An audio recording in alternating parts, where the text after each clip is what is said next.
Bom, pessoal, respondendo aí ao colega que perguntou como foi que eu me preparei para a discursiva. Eu sou formada em Direito, já advoguei também, né? E tô informando isso porque, assim, muitas vezes a gente se compara.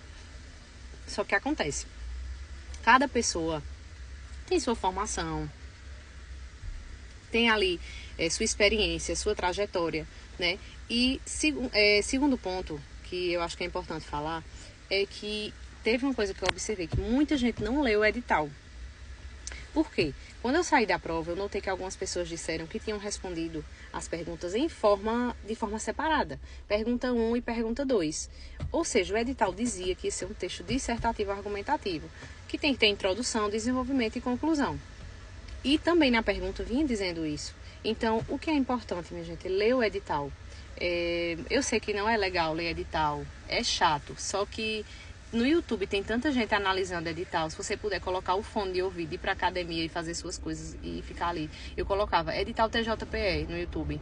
Colocava o fone de ouvido e eles vão dizendo tudo. Como é que vai ser a redação, qual vai ser a nota de corte, porque é importante você saber. É o concurso que você vai fazer, né? E, além dessa questão do edital, dizia também que ia ser uma matéria específica, da parte ali das específicas.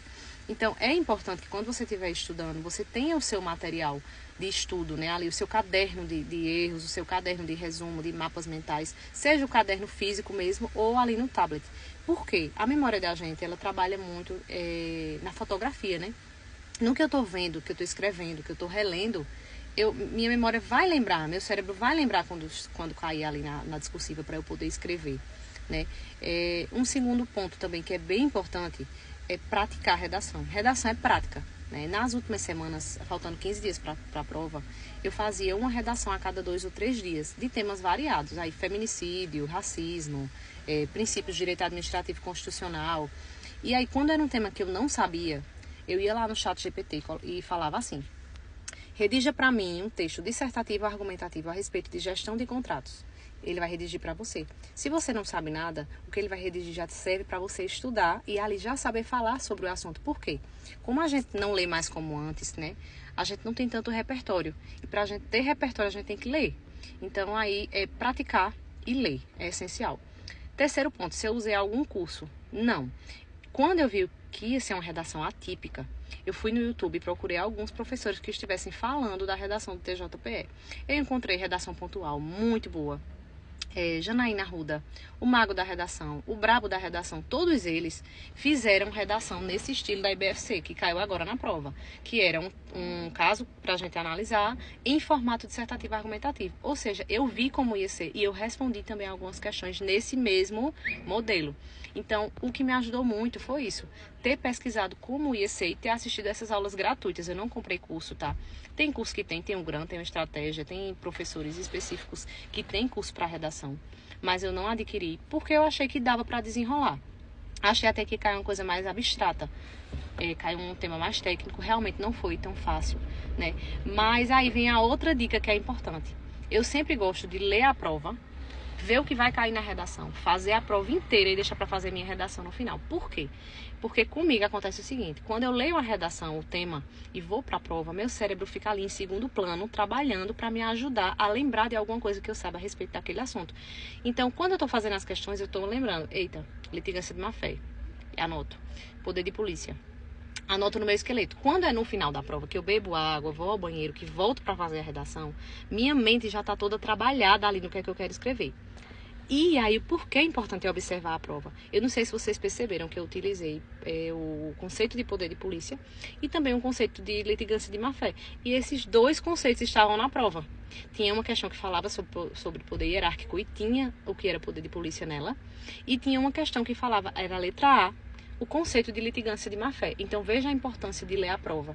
Às vezes, ela mesmo traz o substrato do que você precisa escrever. Então, aí vamos lá, praticar a redação, ler, observar a prova, ler o edital, aulas do YouTube gratuitas são essenciais. E o último ponto, que aí eu acho um ponto mais sensível de todos, saber se eu sou bom em gramática. Por quê? Porque se eu não sei aplicar crase, não sei uso de porquês, não sei diferença de mais e mais, não sei utilizar os conectivos, isso vai me trazer problema na hora de escrever.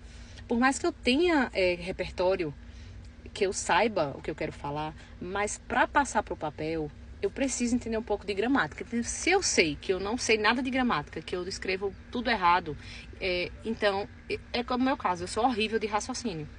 Então, eu tenho que estudar muito mais do que os outros para poder fazer o básico. É mais ou menos isso, sabe? Então, se você vê que você tem muito problema em português e redação, talvez te falte uma base. Talvez não seja de uma hora para outra, talvez não seja, eu só vou assistir uma aula, vou comprar um curso, mas ele vai me ensinar a fazer a redação. Mas e o português e a gramática, né? Então, eu acho que a gente tem que se reconhecer, ser honesto e ser gentil com a gente. Meu primeiro concurso foi o TJPE 2017, no qual eu fui reprovada. E eu queria tanto que na época alguém tivesse dito assim a mim: se tu ficar o dia inteiro sentada na cadeira, assistindo aula na velocidade 2, tu não vai ser aprovada em nada. Mas ninguém me disse isso. Mas ao longo do tempo eu descobri isso pra mim, que ia dar errado, sabe? Que não estava sendo producente pra mim sentar, assistir videoaula na velocidade 2, porque quando eu chegava na prova, que eu me deparava com as perguntas, era como se fosse outra realidade, né? Então era para eu ter sido mais honesta comigo, sabe? Então é muito bom quando a gente é honesto com a gente mesmo e diz assim: eu não sou boa nisso, eu não sou bom nisso, então eu vou ter que me esforçar mais do que todo mundo para poder tirar o mínimo. Então, basicamente, são essas 5 coisas, né? Ler o edital e saber o que vai cair. Aulas gratuitas do YouTube vão te ajudar muito. Ler a prova e ver se na prova tem alguma coisa que te ajude na redação. Saber a estrutura da redação. Praticar a redação. E saber se eu estou sendo ruim em outra coisa que está me atrapalhando ali na redação, como é o caso de português. Então, eu acredito que essas 5 coisas são essenciais aí para você se dar bem na discursiva, né? Praticamente hoje não tem prova mais sem discursiva. Então, isso foi o que eu fiz e deu certo pra mim.